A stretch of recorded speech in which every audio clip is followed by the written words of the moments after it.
Y he sido miembro de esta iglesia desde hace 38 años, y he tenido mis buenos y malos momentos. Y he tenido algunas experiencias que no le deseo a nadie. Y tuve algunas experiencias que desearía que todos tuvieran. Y pensé que hoy hablaría un poco sobre Dios,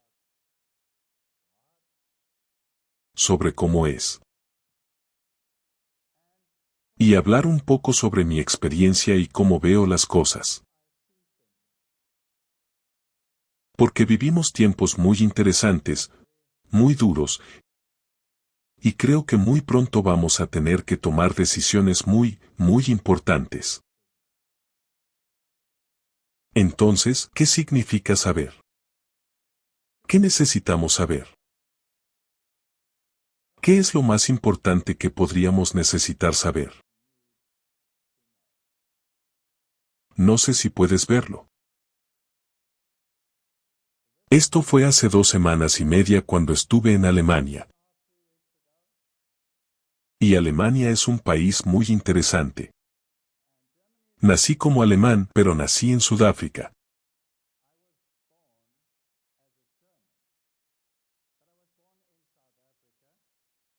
Así que tengo un pequeño sello en mi lado que dice, hecho en Sudáfrica. Eso cambia mucho las cosas. Los alemanes son muy detallistas, directos y se fijan mucho en el tiempo. Todo tiene que ser absolutamente exacto. Si el tren sale a las 2:02 y estás en la puerta, y hay 2 personas junto a la puerta, una estará dentro del tren y la otra parcialmente fuera, porque la puerta se cerrará cuando salga el tren. La mentalidad africana es que la fiesta empieza cuando todo el mundo está allí. Un alemán no puede entender eso, es imposible para él entenderlo. Y así, cuando creces en esa cultura, hay muchas cosas en África que te irritarían. Por ejemplo, cuando 2 personas africanas están caminando en la carretera. Ellos estarán teniendo una conversación entre sí que se puede oír todo el camino a China. Ahora, para un alemán o cualquier europeo, eso es a veces muy desconcertante. ¿Por qué no bajan el tono? ¿Qué les pasa? Y estarán teniendo una conversación en tu casa a 2 kilómetros de distancia. Y ellos estarán perfectamente cómodos con ello. Pero nadie más lo estará. Y entonces piensas para ti mismo, no entiendes esta cultura. Y al final descubres por qué es así. Porque hablar en voz baja es hablar maliciosamente de otra persona.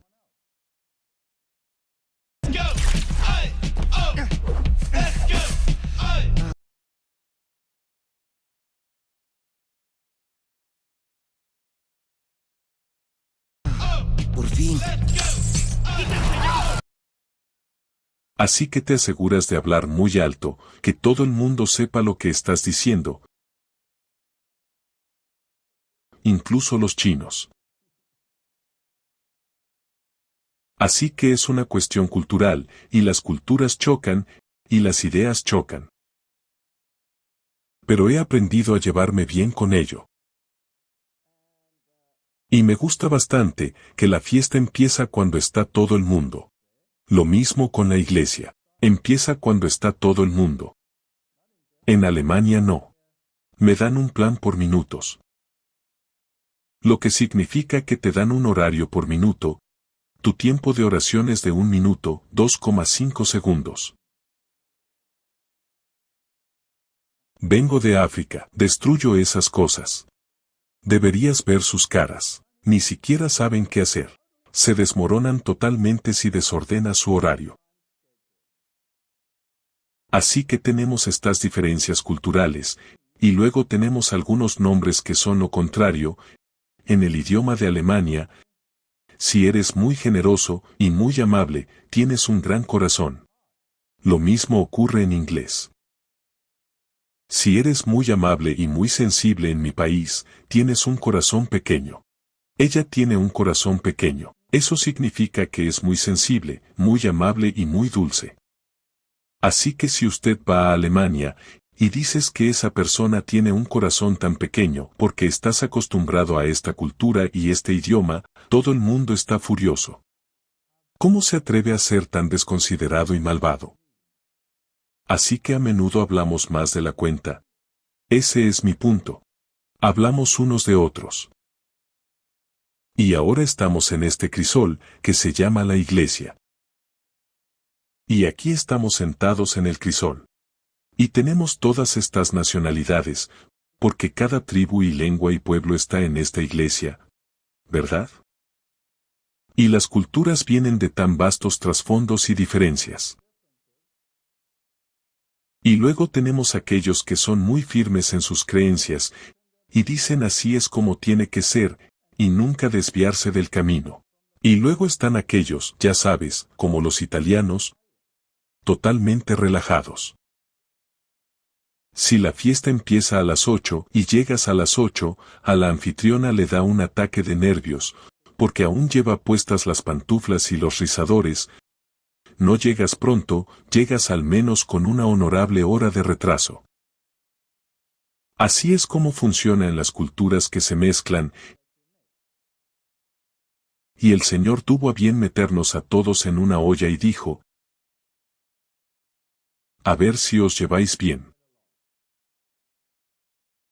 A veces es divertido, y a veces no lo es en absoluto. Así que en Alemania he tenido un montón de experiencias que, bueno, no han sido exactamente experiencias agradables. Por ejemplo, me prohibieron hablar en las iglesias alemanas. No tengo prohibido hablar en otras iglesias. Soy un pastor con buena reputación y regularidad, un evangelista hace 12 años, evangelista de la conferencia. Entonces, ¿por qué debería estar prohibido en una parte del mundo y no prohibido en otra parte del mundo? Algo de esto podría estar basado en un malentendido. Algo de eso puede estar basado en diferentes ideologías, cómo ves las cosas, y cómo las haces. Algunos dentro de la iglesia tendrán una mentalidad ecuménica, y yo no tendré una mentalidad ecuménica, y nunca se unirán.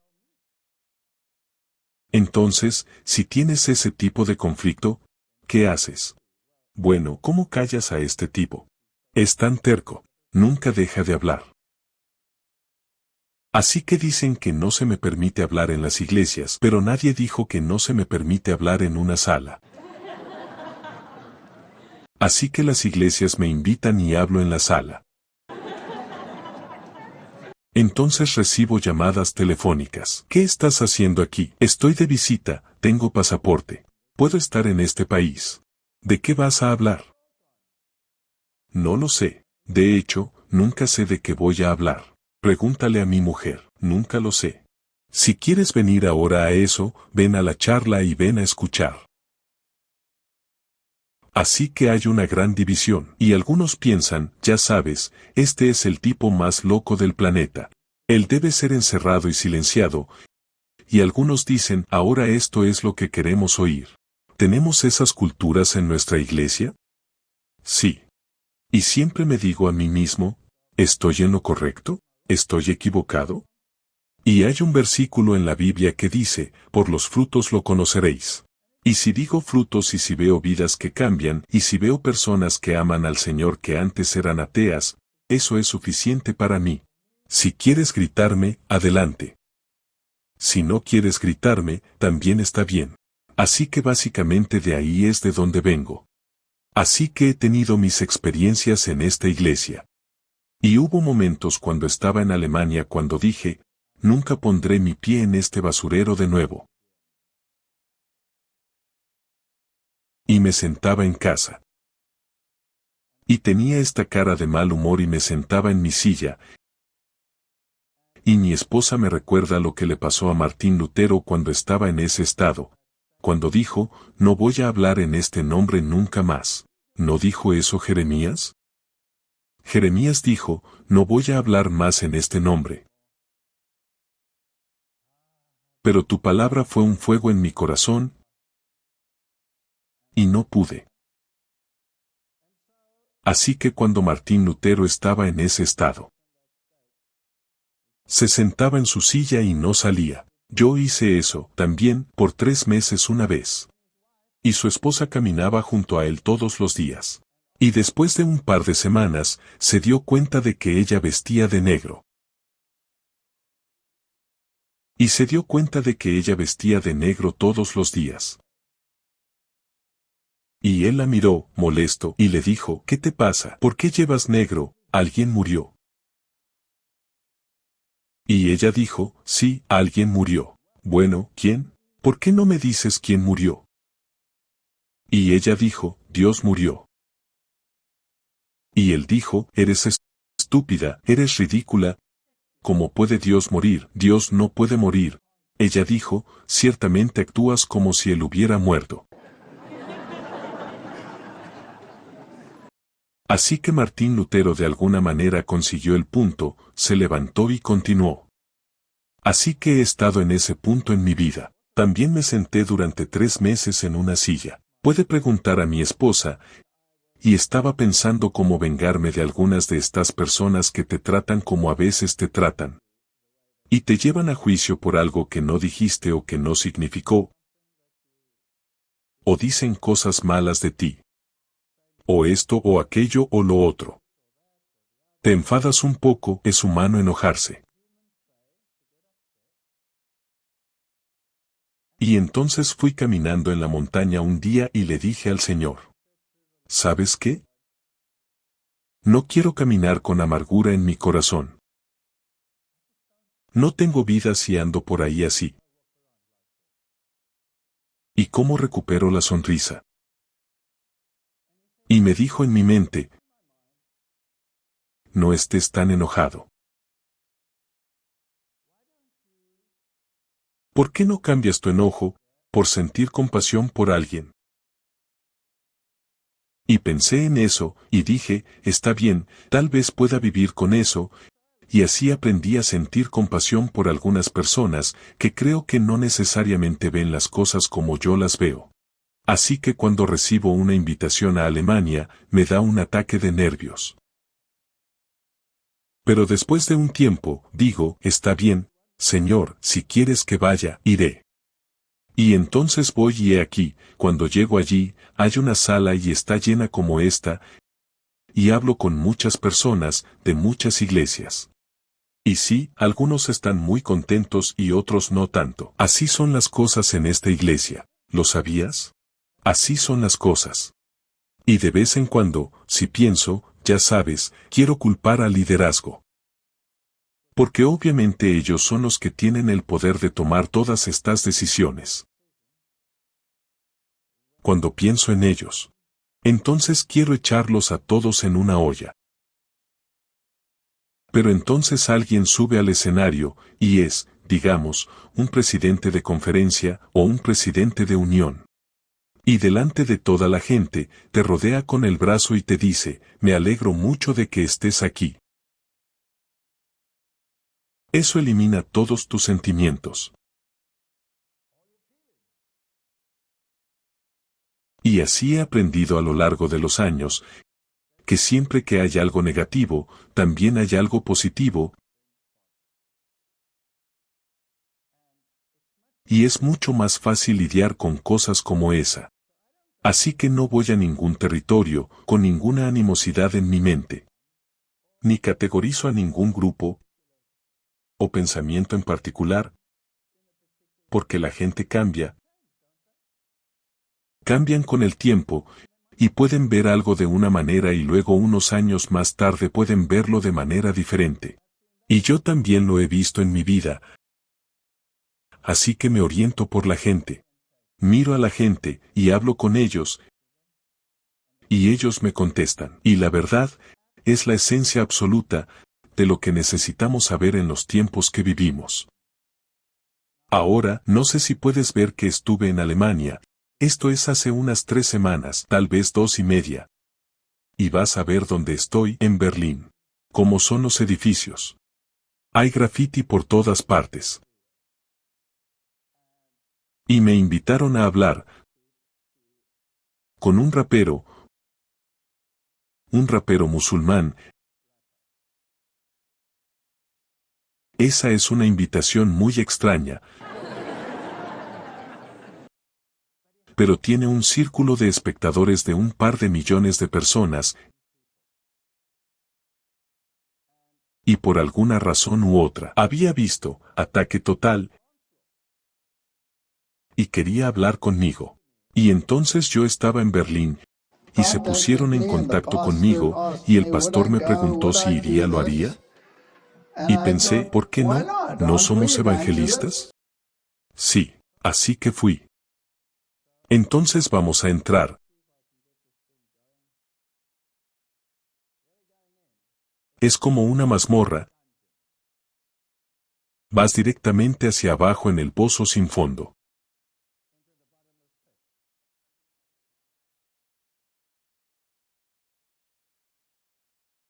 Muy bien. Este es el peor sector de la ciudad. Y si has pasado por ese sector, sabes lo que Satanás le ha hecho a la humanidad. ¿Quieres llorar cuando lo veas?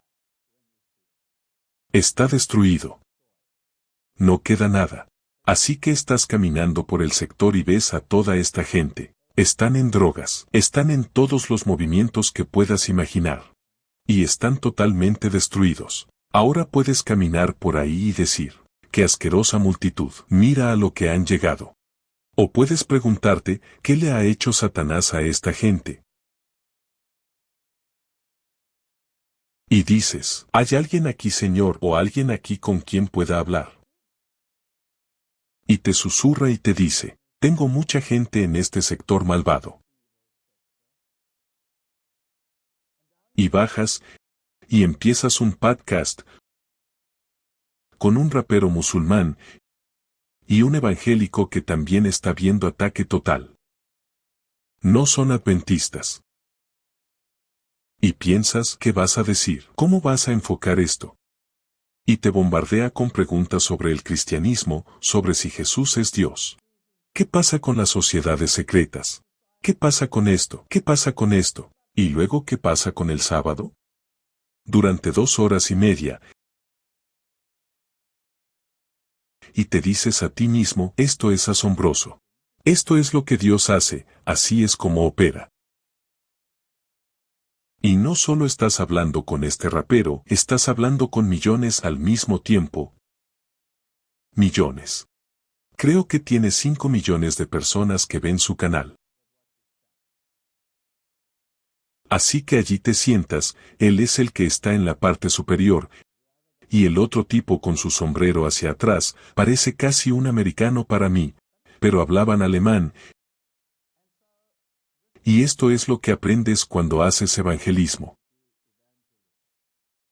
Muy bien, así que estás en un país hostil. Estás expuesto a todas estas cosas. Y quieres saber lo que ellos quieren saber. Y ellos quieren saber lo que tú sabes. Así que saber es muy importante. Y esta es la vida eterna, que conozcan al único Dios verdadero, y a Jesucristo a quien has enviado. Eso es lo primero que hay que saber. Lo primero. Pero hay más cosas para saber que solo esto. Si haces la voluntad de Dios, conocerás la doctrina. ¿No dice eso también en la Biblia? Entonces, dijo Jesús en Juan 8:31, a aquellos judíos que creyeron en él, si vosotros permaneciereis en mi palabra, seréis verdaderamente mis discípulos, y conoceréis la verdad y la verdad os hará libres. ¿Cuál es la condición entonces? La condición es si usted permanece en mi palabra.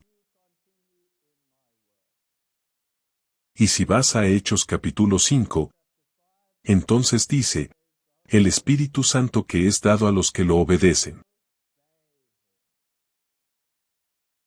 Y si alguno hiciere su voluntad, conocerá la doctrina. ¿Hay una condición para conocer la doctrina? Sí. Que sea de Dios o que hable de mí mismo. Eso no es solo conocer la doctrina. Es discernir lo que es de Dios y lo que no es de Dios. ¿Es correcto? De acuerdo con el versículo, hay dos promesas allí. Conocerás la doctrina y podrás discernir lo que es de Dios y lo que no es de Dios. Ahora, si Dios nos ha dado ese don a cada uno de nosotros, debemos ser capaces de discernir dentro de la iglesia lo que es de Dios y lo que no es de Dios. Lo que está en armonía con una doctrina, lo que no está en armonía con la doctrina. Pero ¿cuál es la condición con el fin de ser capaz de hacer eso? Dice, tienes que hacer su voluntad. Tienes que hacer su voluntad. Si no haces su voluntad, no podrás discernir. Así que Dios lanza todas estas naciones en la iglesia.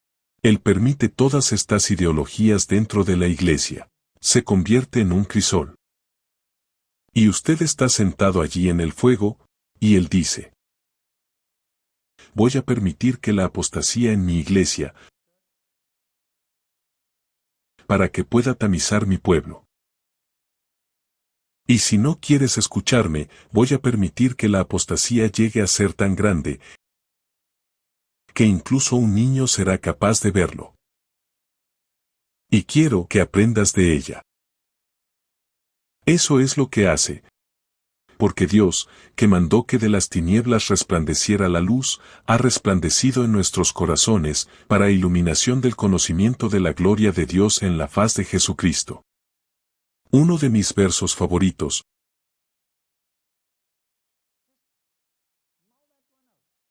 Para dar la luz del conocimiento, de la gloria. Gloria en la Biblia es siempre afín con el carácter. Así que vamos a reformular, para dar la luz del conocimiento del carácter de Dios. ¿Dónde lo veré? En el rostro de Jesucristo. Ahora la cara es la característica más reconocible del cuerpo humano.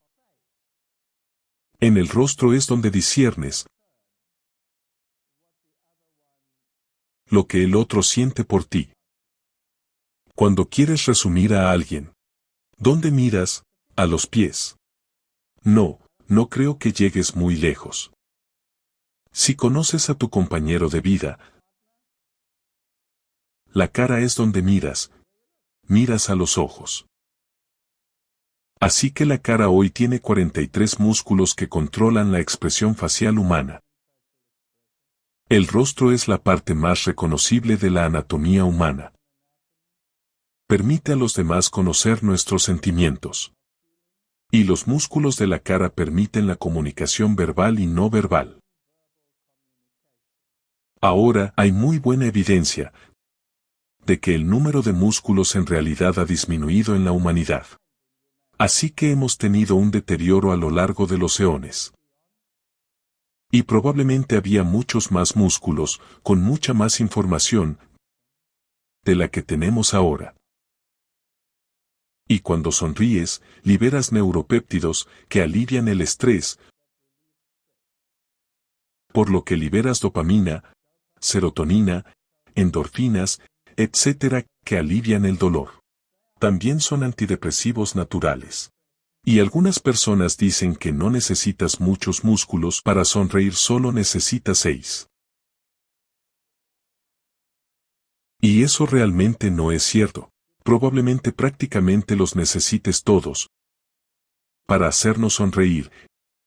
Y la forma en que los contraes es muy informativa, porque una sonrisa no es una sonrisa. La sonrisa puede ser una mueca.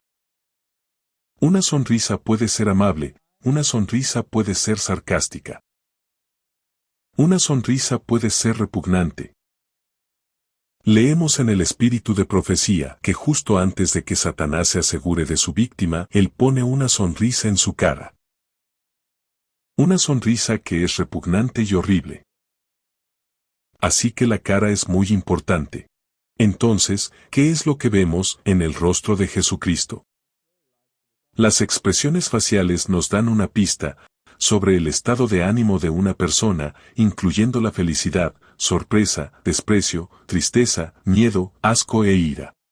Esos son los rasgos básicos que se ven en una sonrisa o en el rostro de un ser humano. Así que imagínate que Jesús está sentado y la mujer le dice, por favor cura a mis hijos, y él le dice, no está bien que yo me ocupe de los perros. Y ella dice, Señor, pero incluso los perros reciben las migajas que caen de la mesa de los niños. ¿Por qué preguntó eso? Quiero decir, normalmente, si alguien fuera a responderte así, dirías, me voy de aquí. Y usted tiene que preguntarse, ¿por qué no lo hizo? Bueno, en primer lugar, me gustaría conjeturar que la respuesta no era para ella, sino para sus discípulos, que tenían esa mentalidad. Estas eran personas en su iglesia. Eran sus discípulos, y tenían esa mentalidad. ¿Qué está haciendo aquí esta repugnante criatura alienígena? Eso es lo que estaban pensando. Pero ella miró a la cara y ¿qué vio?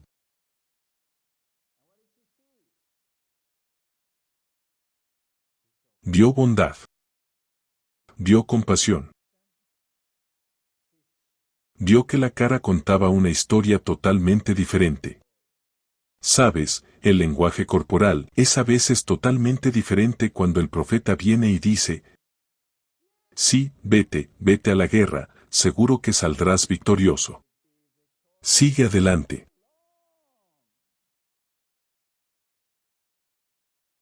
No puedes quedarte con las palabras, tienes que quedarte con el lenguaje corporal. El rey inmediatamente supo que este tipo estaba siendo sarcástico. Así que a veces tenemos que tener en cuenta estas cosas. En realidad tus expresiones faciales están muy moduladas. La actividad muscular es controlada por la amígdala. Pero cada una de esas contracciones tiene que pasar por la corteza frontal. En otras palabras, tu carácter controla la forma en que expresas lo que quieres transmitir. Así que es algo muy complejo. En el rostro de Jesucristo verás su carácter, y en el caso de nosotros también lo verás. Una sonrisa puede significar recompensa, puede significar afiliación, una sonrisa puede significar dominio. Haz lo que te digo. Hola a todos. ¿Quién te crees que eres? Las investigaciones han demostrado que si sonríes, vives más, alivias el estrés, elevas tu estado de ánimo, es contagioso, refuerza el sistema inmunitario, baja la tensión arterial, reduce el dolor, te hace atractivo, sugiere éxito, te ayuda a ser positivo. ¿Has visto alguna vez a un recién nacido? ¿O a un bebé de pocas semanas? Son increíblemente feos.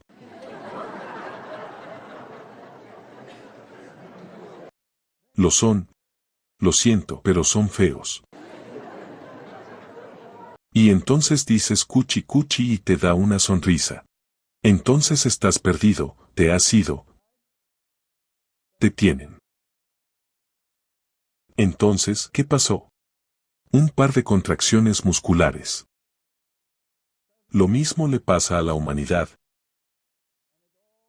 Y todo depende de lo que veamos. Los cristianos deberían ser las personas más alegres y felices que viven. Deben tener la conciencia de que Dios es su Padre y su amigo eterno.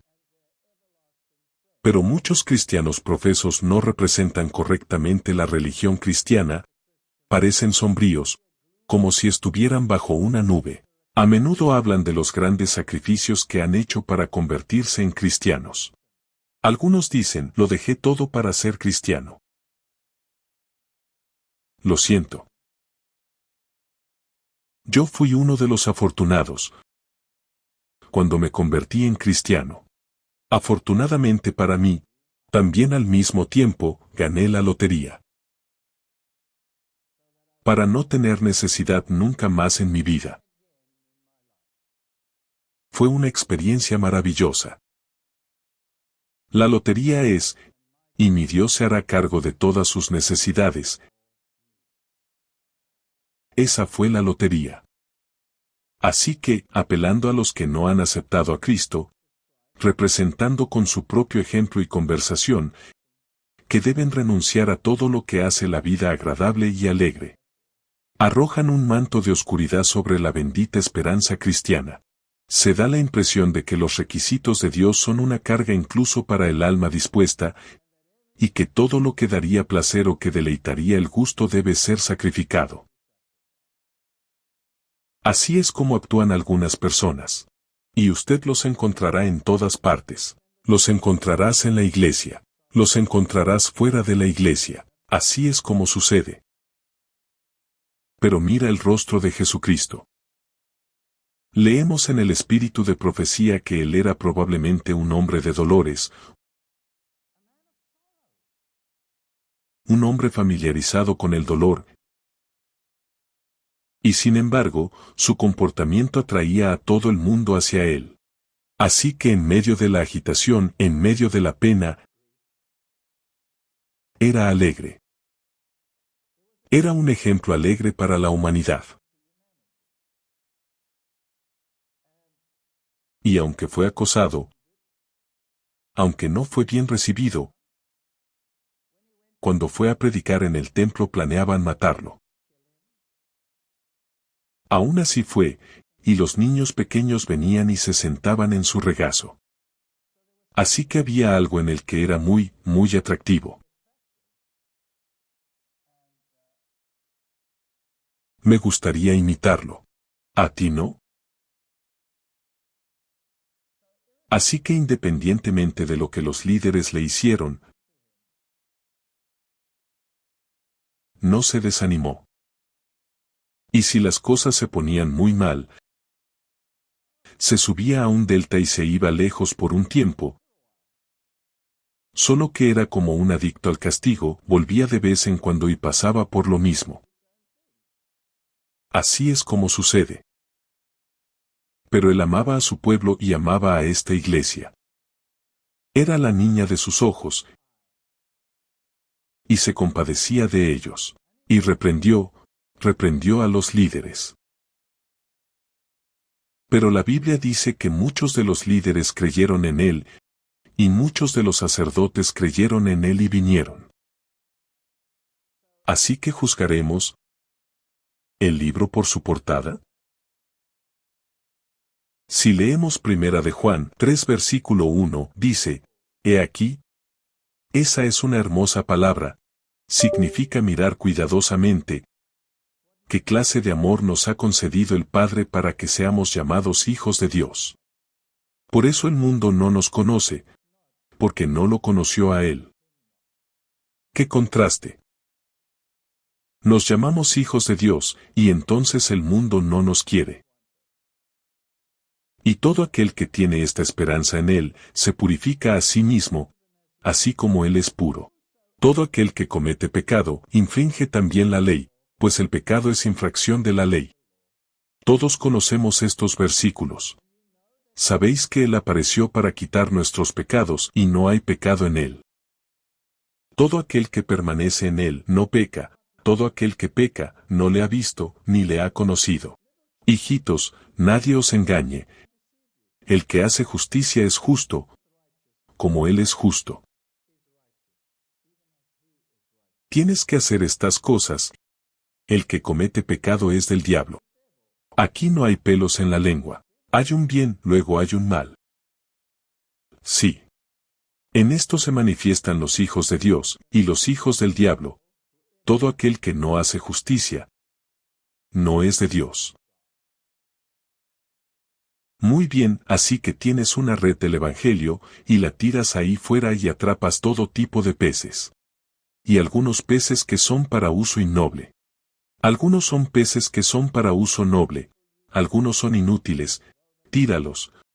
Pero todos son atrapados, Y todos vienen a esta iglesia, y Dios los mira, y tiene piedad de ellos. Y los que piensan que ellos son los mejores, y tienen todo el conocimiento, pienso que Él tiene más piedad de ellos que de los otros. Entonces, ¿cómo ve a su iglesia? Cantar de los cantares. ¿Quién es esta que se muestra como el alba, hermosa como la luna, esclarecida como el sol, imponente como ejércitos en orden? ¡Qué hermoso versículo! Para describir esta iglesia, como dijo un pastor, sabes que Jesús es fácil de amar. Su iglesia no es tan fácil de amar, porque Él los ama. Tal vez yo debería amarlos también. Así que le dije a Dios, está bien Dios, encuentro a esta persona de lo más reprochable. Ayúdame a amarlos. Ayúdame a amarlos. Y usted sabe, a menudo puedes hacerlo, como sonreír. No cuesta mucho, solo contraes 6 músculos. ¿Cómo estás hoy?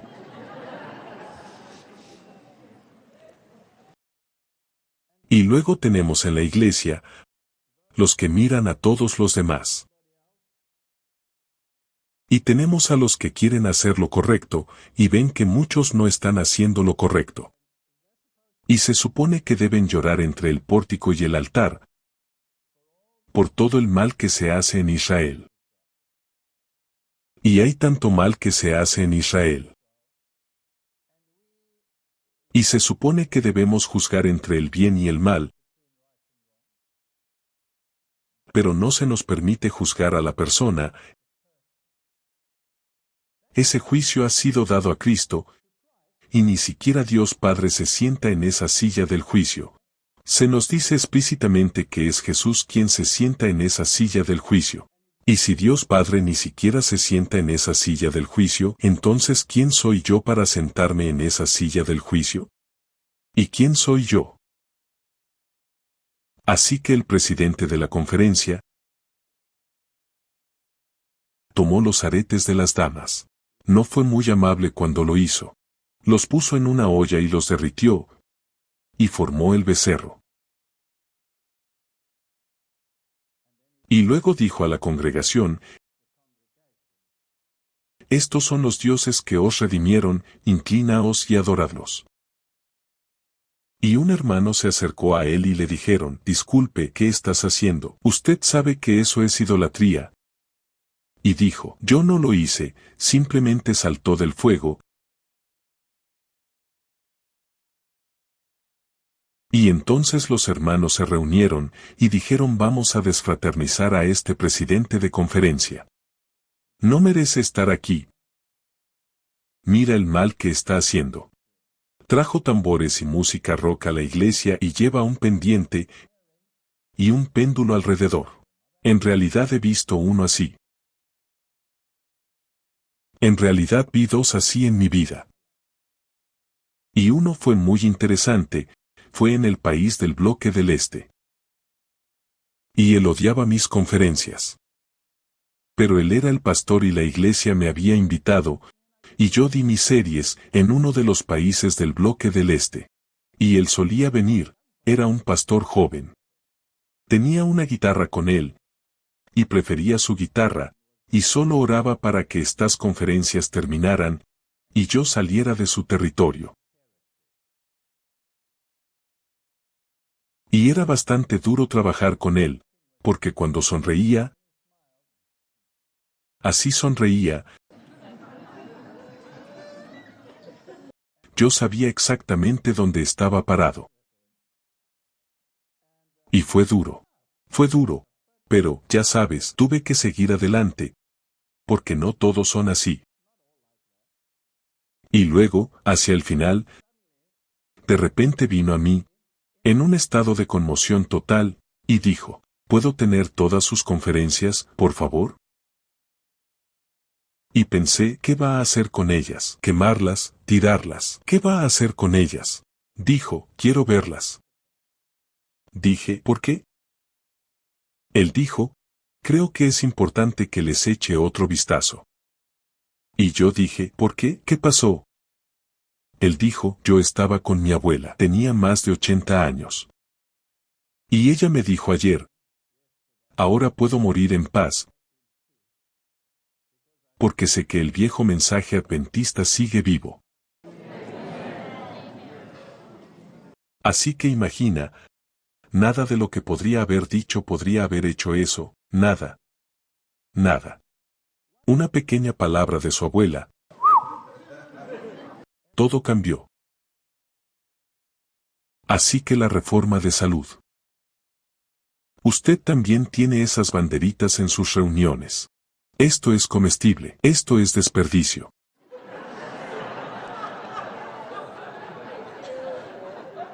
¿Las tienes? ¿Se identifican con eso? Pensé, es solo en mi país que eso sucede.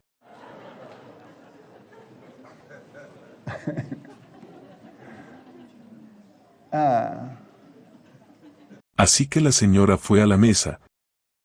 Y no había banderas. Y entonces ella preguntó. ¿Podría decirme cuál de estos es libre de lácteos? La lanzaron al espacio. Es como esos astronautas, tiene que esperar hasta el año que viene hasta que vengan a buscarla de nuevo. Y ella estaba en una situación muy incómoda. Si lo ponemos aquí abajo, es comestible, cómetela y cierra la boca. Y entonces ella escribió una pequeña carta y dijo que su hijo es muy alérgico. Y que si lo comía, inmediatamente entraba en un estado en el que no podía respirar y tenía que ser hospitalizado. Así que ella estaba preguntando por su bien. Así que creo que algunas personas estaban un poco nerviosos por eso, y tal vez pensó en disculparse. Así que así es como funciona.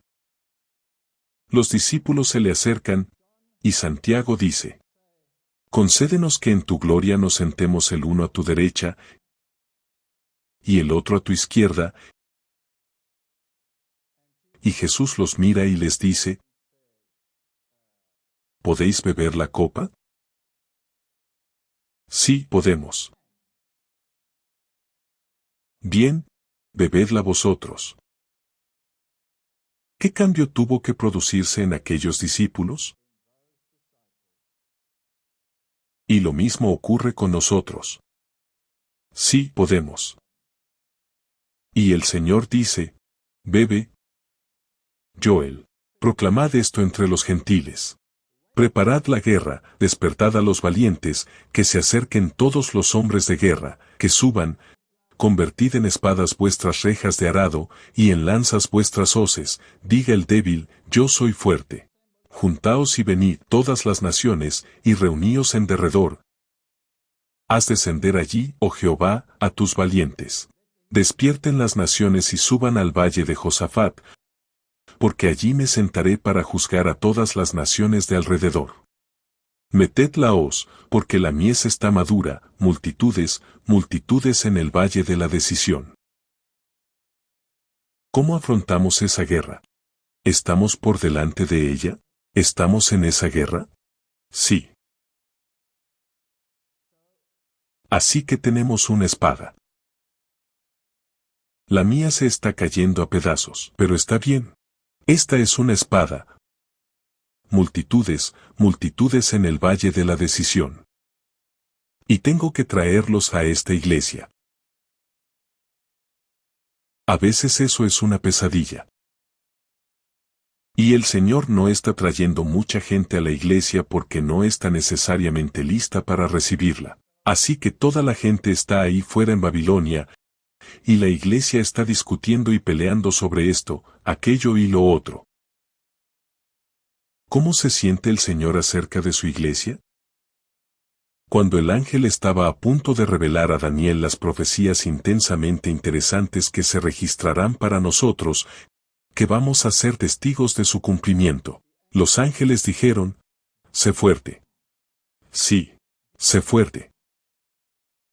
Hemos de recibir la misma gloria que le fue revelada a Daniel. Porque es para el pueblo de Dios en estos últimos días, para que la trompeta produzca un sonido certero.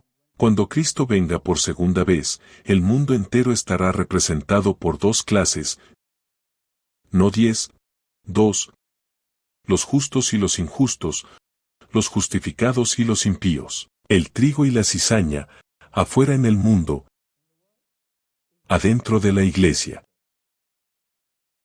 Precediendo a la gran señal de la venida del Señor, del Hijo del Hombre, habrá señales y prodigios. Y ya se han visto caer las gotas de la copa de la ira de Dios. Dios no ha restringido el poder de las tinieblas de llevar adelante esa obra mortal de corromper el aire. Una de las fuentes de la vida y la nutrición,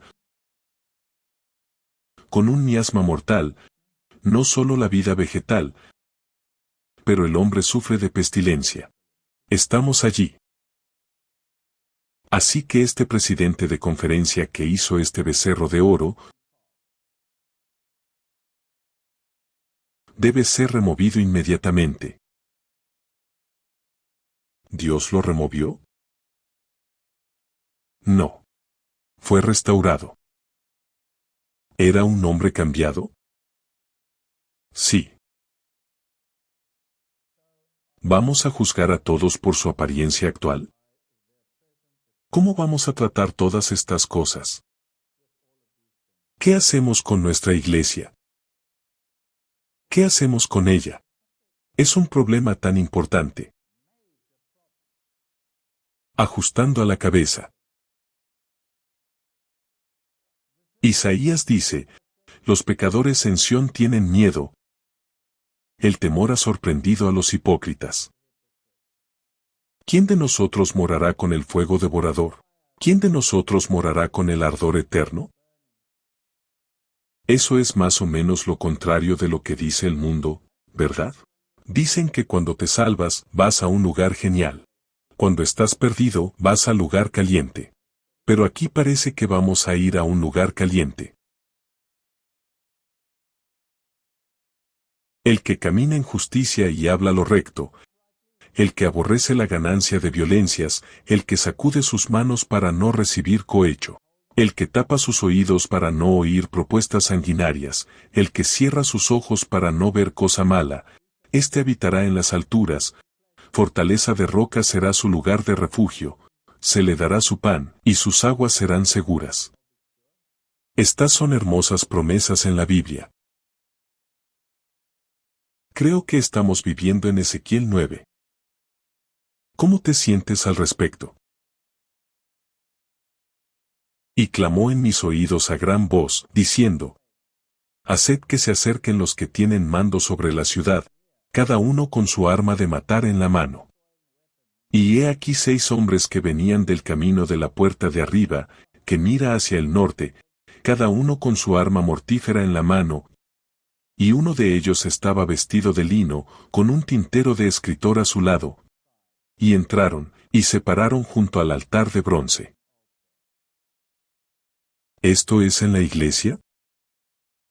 Pero el estar de pie junto al altar de bronce, está justo en el corazón del templo. Está en la iglesia de Dios, porque tú eres el templo del Dios viviente. Eso es lo que dice la Biblia. Y la gloria del Dios de Israel subió del querubín en que estaba hasta el umbral de la casa. Y llamó al hombre vestido de lino, que tenía a su lado el tintero del escritor. Y el Señor le dijo, pasa por en medio de la ciudad, por en medio de Jerusalén, y pon una marca en la frente de los hombres que gimen y que lloran, por todas las abominaciones que se hacen fuera en el mundo. ¿Dice eso? No, me alegro de que estés despierto. En medio de ella. En medio de ustedes. Si no hay apostasía en esta iglesia, entonces por favor deja esta iglesia, y encuentra una que tenga apostasía. De lo contrario estás en la iglesia equivocada. De acuerdo. Y a los otros dijo a mis oídos, id tras él por la ciudad y herid. No perdone vuestro ojo, ni tengáis piedad, matad a viejos y jóvenes, doncellas, niños y mujeres. Pero no os acerquéis a ningún hombre que tenga la marca. Y comenzad por mi santuario. Y comenzaron por los ancianos que estaban delante de la casa. Esto es terrible. Y estamos justo allí. Esto va a suceder. Va a haber un terrible zarandeo. Pero el que hace el zarandeo es ¿quién? Dios. Dios hace el zarandeo, yo no. No sé quién es Aarón. ¿Y quién es Coré? Yo no sé. Dios sabe. Moisés cayó sobre su rostro. Y dijo, déjalos vivir, Señor, bórrame del libro de la vida, pero déjalos vivir. Y así es como es. Y, ya sabes, ¿dónde estamos en la corriente del tiempo? Puedo estar equivocado. No soy un gurú. Puede que me equivoque. Pero, ya sabes, en Jerusalén hubo un primer y un segundo asedio, ¿no? Cestio rodeó la ciudad. Y luego milagrosamente retiró sus tropas, y hubo un espacio de tiempo para respirar y tomar una decisión. Y entonces llegó el clímax final, y Jerusalén fue destruida, y todo el que había escuchado la voz del Señor se salvó. No fueron 3 oportunidades, o 4, o 5, una vez, retirada, segunda vez. Legislación dominical.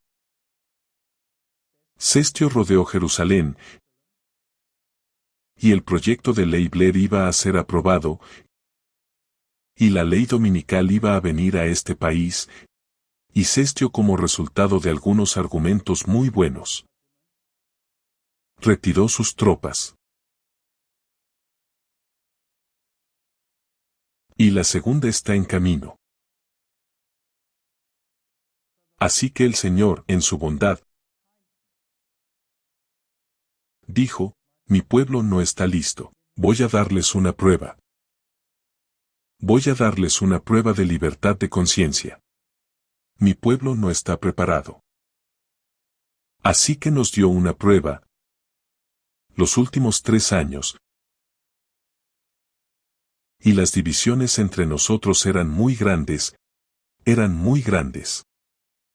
Pero estamos sentados juntos de nuevo, y tenemos un tiempo para contemplar, y tenemos un tiempo para pensar en ello. No creo que venga otro, y otro y otro y otro. Ese no es el patrón que veo en la Biblia, es solo mi opinión personal. Creo que el próximo va a ser la verdadera. Y cuando la verdadera venga, bueno, entonces esto toma lugar. Esto tendrá lugar. No habrá tiempo para nada más.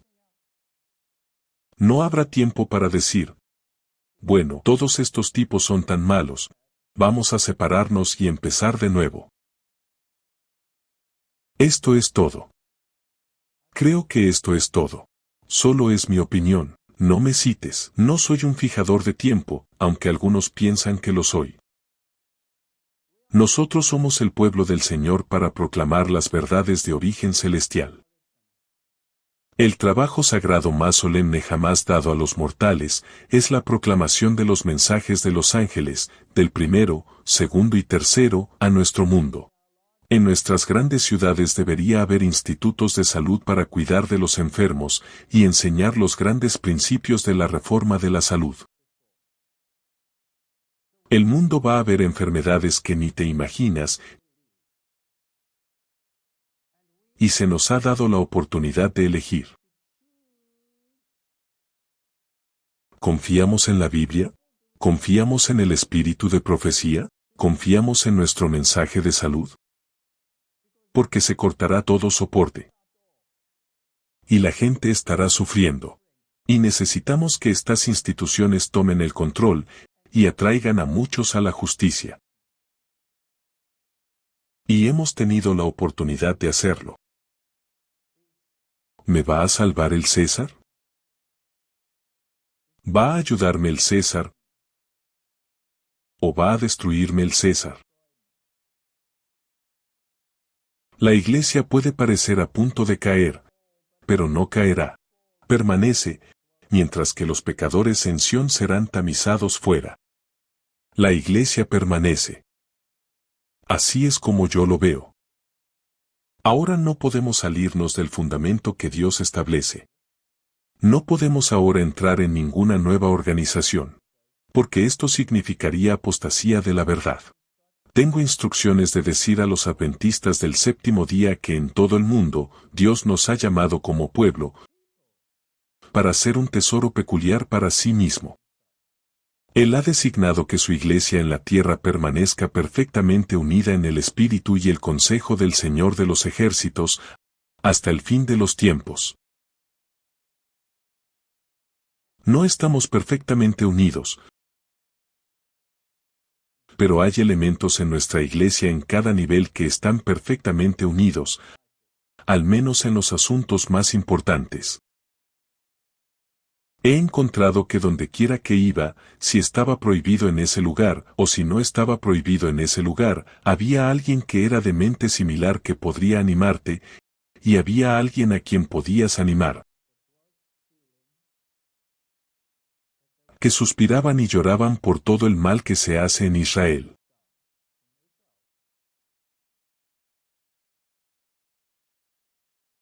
A veces, cuando un pequeño grupo de hombres encargados de la dirección general de la obra han intentado en nombre de la conferencia general llevar a cabo planes insensatos para restringir la obra de Dios. He dicho que ya no podría considerar la voz de la conferencia general representada por estos pocos hombres como la voz de Dios. Pero eso no quiere decir que no deban respetarse las decisiones de la Conferencia General, compuesta por una asamblea de hombres representativos debidamente designados de todas las partes del campo. Dios ha ordenado que los representantes de su iglesia de todas las partes de la tierra, cuando se reúnen en una conferencia general, sigan teniendo autoridad. Y mientras exista esa estructura de acción, en la que los delegados de todas partes del mundo determinarán si la doctrina debe mantenerse o que debe cambiar. Entonces puedo tener confianza.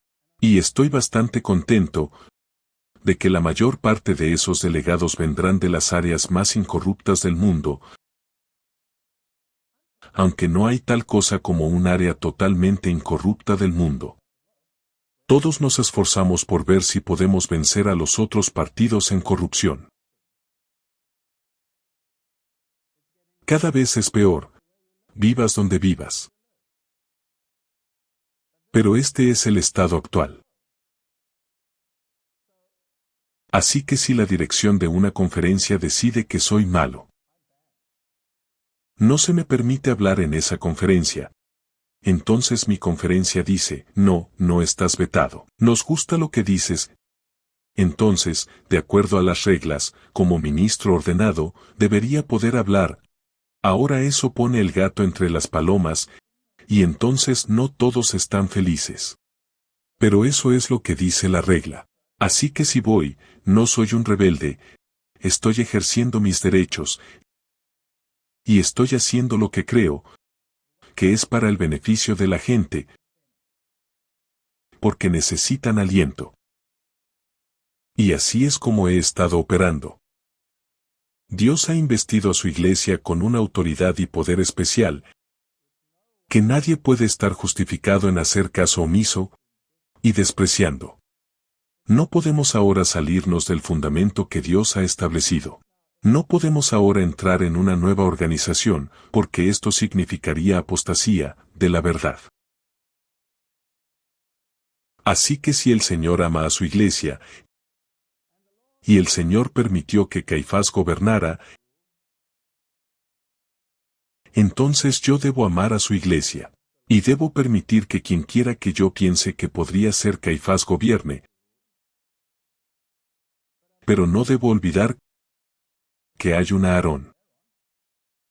Y no debo olvidar que hay un José de Arimatea. Y no debo olvidar que hay un Nicodemo, incluso si viene a ti por la noche y te dice, sabes, realmente estoy de acuerdo contigo, pero no puedo apoyarte públicamente. Esta es nuestra iglesia. Es un crisol doloroso. No te retires del cuerpo. Esa clase que se ha retirado del cuerpo. Bueno, ellos se desvincularon. Se apartaron. Ayer estuve hablando con jóvenes aquí en la audiencia y me dijeron que pertenecían a grupos que se habían separado. Les dije que vuelvan. Me dijeron en alemán. No podemos volver. Esto es un asco. Yo dije, apestaba en el arca.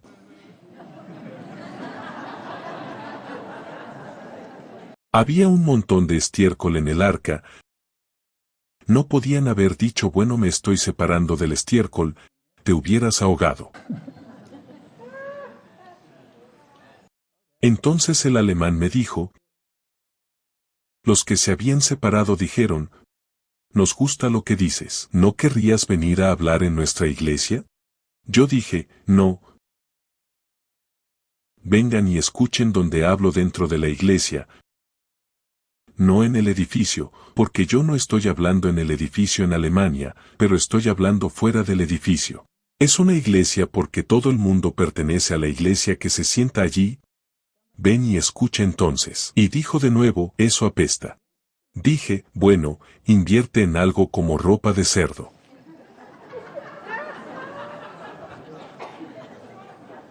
Y entonces venían, y yo los reconocía porque cuando entraban me hacían esto.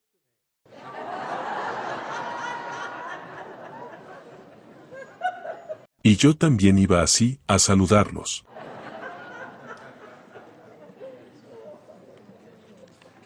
Así que no te preocupes demasiado por todos los vientos de doctrina que están golpeando nuestra iglesia. Ya sea la doctrina antitrinitaria, ya sea el guardar las fiestas, ya sea el sábado lunar. Bueno, la lista es interminable.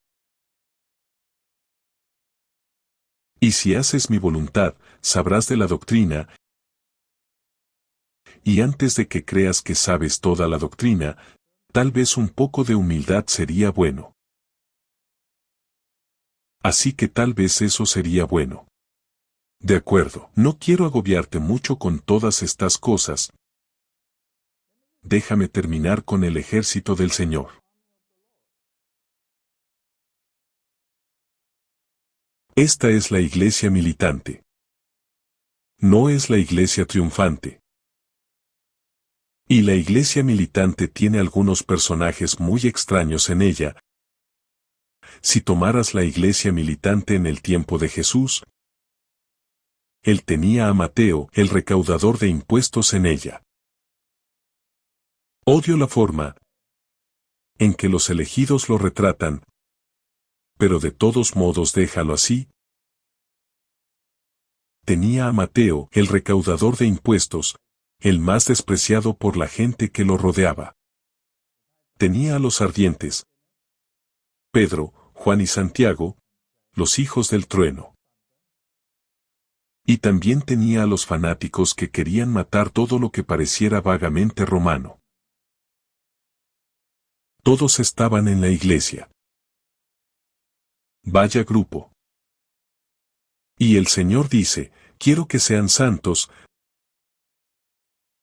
Sean santos porque yo soy santo.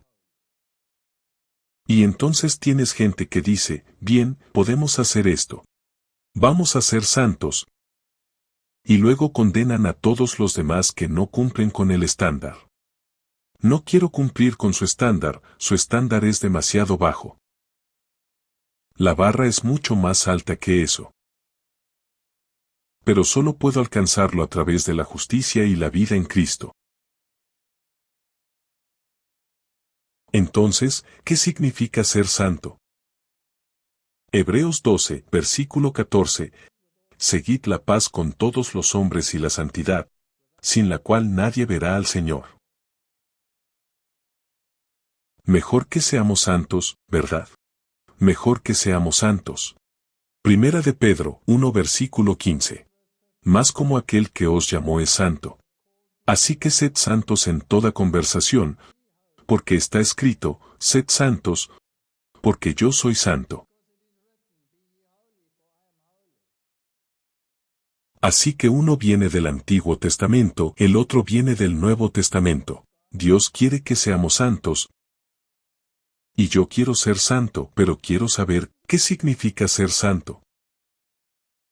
¿Significa que ahora voy a ser tan arrogante que todos los demás no cumplen mis normas? Así que busqué un par de definiciones en el espíritu de profecía sobre lo que significa ser santo. Porque creo que estamos en el umbral de grandes eventos, y Dios quiere que tú y yo seamos santos. Así que Señor, dime qué significa ser santo. Y encontré esta declaración: la santidad es un acuerdo constante con Dios. Y hay algunas cosas sobre Dios que pueden ser difíciles de entender, y algunas cosas que podríamos tener que explicar a una persona nueva. ¿Por qué Dios destruiría eso? Y usted conoce la historia. Entonces quizás podamos entender que si no lo hiciera tú y yo no estaríamos a salvo, porque el mundo estaría muy corrompido. No habría nadie a quien salvar. Así pues, la santidad es un acuerdo constante con Dios. La verdadera santidad es la integridad en el servicio de Dios. Así que esta es la condición de una verdadera vida cristiana. Cristo pide una consagración sin reservas. Otra definición es que la santidad es una entrega total a la voluntad de Dios.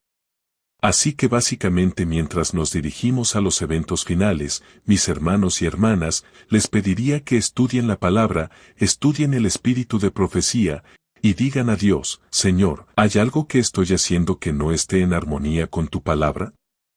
Y si mi naturaleza rebelde no quiere aceptarlo, por favor cámbialo, porque sé que el resultado es para mi bien, y no para mi sufrimiento. Aquellos que aman a Dios y su verdad deberían ser las personas más felices del mundo. Así que ser santo no debería ser una carga, debería producir felicidad. ¿No es así? Debería producir felicidad. Así que no queremos ser cristianos malhumorados. Intenta usar 43 músculos en vez de 6. ¿Y qué es la santidad? La santidad es hacer todo con la vista puesta únicamente en la gloria de Dios. La santidad es vivir de tal manera que los hombres vean todas las buenas obras. Así que quiero estar en armonía con Dios. Quiero vivir una vida santa. Quiero que todos mis hermanos y hermanas se salven. Sé que no todos se salvarán. Sé que habrá muchas lágrimas cuando ese hombre con el tintero haya hecho su trabajo. Pero no me dejes mirar al hombre ahora. Permítanme mirarlo en lo que se convertirá, una vez que el Señor haya terminado con él. Deuteronomio 11, verso 8 dice: Guardad, pues, todos los mandamientos que yo os prescribo hoy, para que seáis fortalecidos, y entréis y poseáis la tierra a la cual pasáis para tomarla. Oremos. Padre Celestial, estamos viviendo en los mismos momentos del tiempo que todos los profetas esperaban. Somos realmente privilegiados. Pero Señor, es difícil a veces, especialmente en este crisol que has creado, que se llama la Iglesia, y porque has reunido a todas estas personas y has pagado por ellas con tu sangre, las amas. Así que ayúdame a amarlos. Ayúdanos a amarnos los unos a los otros. En el nombre de Jesús, amén.